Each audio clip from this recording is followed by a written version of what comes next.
মনে রাখবেন, যৌবনকালের নামাজ আর বৃদ্ধকালের নামাজ আকাশ আর পাতাল বেশকা। বৃদ্ধকালে তো আপনি নামাজ পড়তে বাধ্য, যাবেন কই? মসজিদ ছাড়া যাওয়ার কোনো জায়গা নাই। নাতি এখন আপনার সাথে আর কথা বলে না, সে কেজি স্কুলে পড়ে, ঠিক কিনা জোরে বলেন না।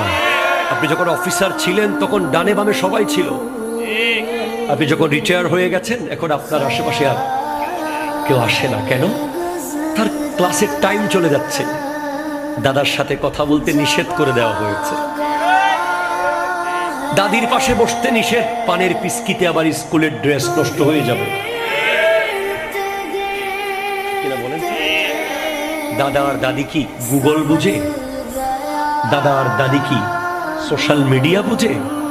তখন দাদা দাদির আর কোনো জায়গা থাকে না, একটাই জায়গা খোলা থাকে, আল্লাহর ঘর, মসজিদ।